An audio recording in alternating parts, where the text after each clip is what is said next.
Buenos días, buenas tardes a todas y a todos. Mi nombre es Marta Buza Berral, pertenezco a la Universidad de Córdoba y es un honor para mí estar en este octavo Congreso Internacional de Abyectas y Distintas. En la ponencia que voy a presentar la he titulado Volverse Palestina, identidad diaspórica, memoria familiar y escritura testimonial en Lina Meruane. Antes de comenzar, quisiera extender mi más sincero agradecimiento al comité organizador de este congreso por haberme brindado la oportunidad de compartir este pedazo de mi investigación con todas las participantes. Bien, a modo de introducción, en primer lugar, quisiera hablar un poco sobre la escritura testimonial.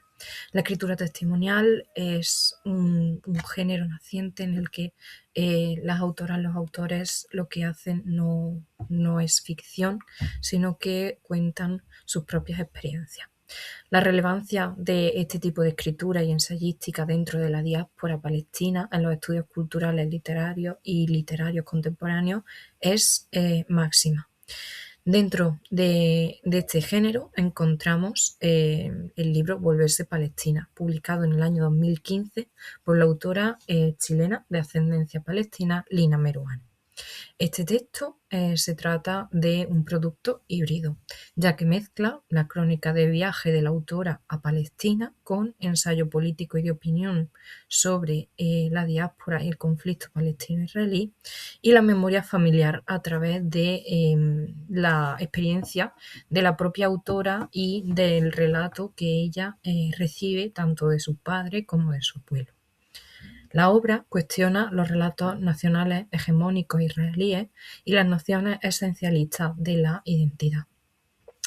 Lo que hace Meruane con su obra es una propuesta de reflexión crítica sobre la pertenencia a un lugar, sobre el origen personal y sobre la memoria que puede ser tanto individual como colectiva desde el punto de vista del desplazamiento de una persona de la diáspora y de la fractura de esta tradición, cultura de origen y el nuevo lugar donde una persona desarrolla su vida. Bien, tras haber visto esta breve introducción, quisiera presentar los principales objetivos de este trabajo. En primer lugar, analizar Volverse Palestina como una reconfiguración del relato de origen desde una perspectiva femenina dentro de la diáspora, ya que la autora aporta elementos que un autor masculino no viviría en su misma situación. En segundo lugar, examinar la construcción de una subjetividad que se encuentra situada entre Chile y entre Palestina, entre la herencia palestina de una familia y la experiencia propia de nacer chilena y viajar a Palestina. En tercer lugar, explorar cómo el texto problematiza las categorías identitarias fijas y ver cómo la identidad no se trata de una categoría fija, sino en continua construcción, como veremos a continuación.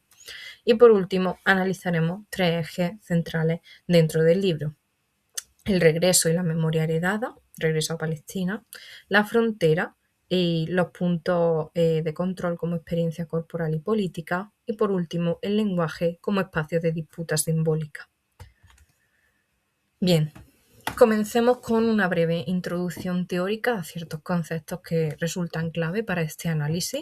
En primer lugar, tenemos la concepción no esencialista de la identidad. ¿Qué quiere decir esto? Esto fue conceptualizado por el crítico Stuart Hall y se refiere a que la identidad funciona como un proceso. No se trata de un origen fijo y no es inamovible, sino que se trata de un llegar a ser o llegar a convertirse. La diáspora tiene una condición que es productiva y relacional según los trabajos de Clifford y Bragg, ya que normalmente se ha conceptualizado la diáspora como una pérdida, pero estos autores indican que la diáspora no se trata realmente de una pérdida, sino que se encuentra como una categoría en la que se está produciendo un continuo desarrollo de la identidad. El espacio diaspórico surge como un cruce de memorias, desplazamientos y relaciones de poder. Y dentro de este espacio, la especificidad de la diáspora palestina consta de una serie de características que ha apuntado ya Edward Said, como son la expulsión, la imposibilidad del retorno y la negación histórica. Por otra parte, tenemos el concepto de posmemoria, acuñado por Marianne Hirsch. Es importante aclarar que este concepto se acuña dentro de el contexto del Holocausto nazi, lo cual no deja de ser especialmente interesante, ya que este concepto puede aplicarse perfectamente a otros tipos de traumas generacionales y sociales, ya que se refiere a la transmisión afectiva y fragmentaria del trauma a generaciones posteriores.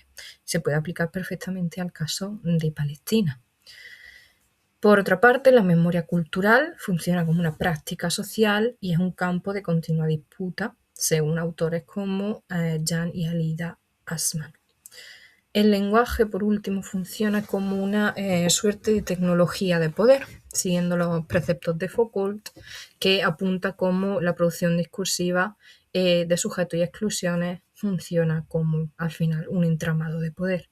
Por último, se espera que el testimonio tenga una cierta ética y se presupone la responsabilidad de la escritura testimonial como medio para realizar esta memoria cultural y aportar cierta veracidad dentro de un discurso hegemónico.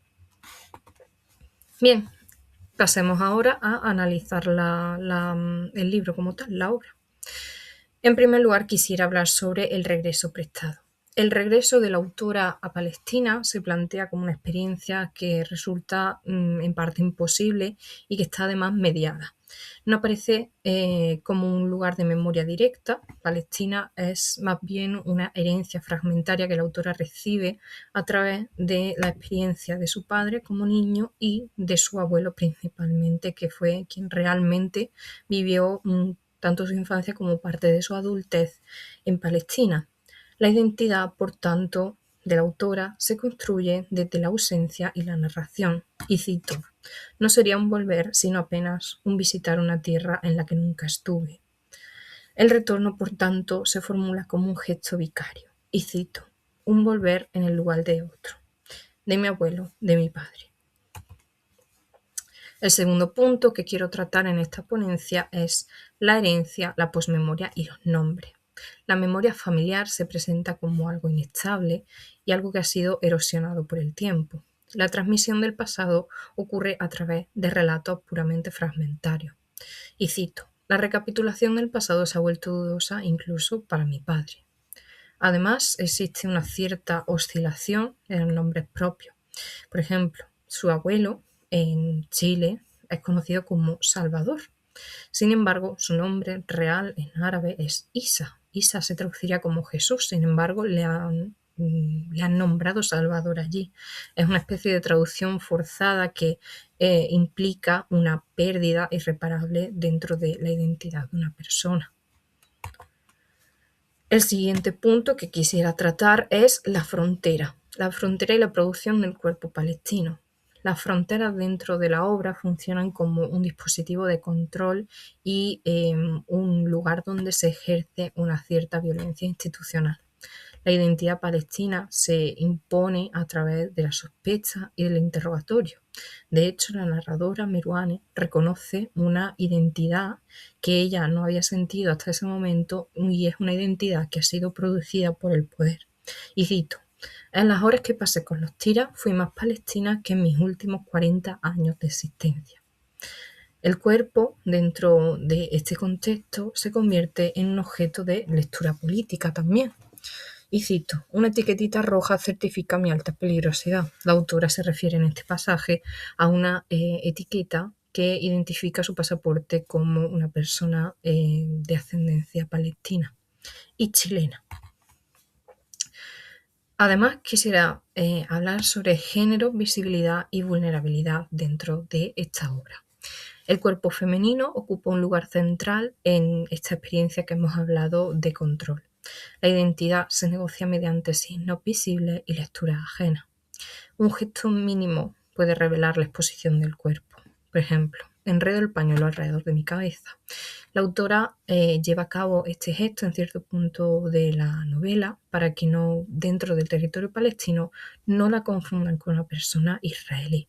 No deja de ser bastante interesante como cuando ella tiene que atravesar una frontera, desea no ser tratada como una persona palestina por la alta peligrosidad que ello impone para ella, pero una vez dentro del territorio palestino no desea destacar, desea mezclarse con la cultura que allí encuentra, que siente como propia, pero para poder demostrar esa propiedad de la cultura necesita llevar a cabo un gesto que la acerque a otras personas de la misma cultura, como es el enredar un pañuelo alrededor de su cabeza.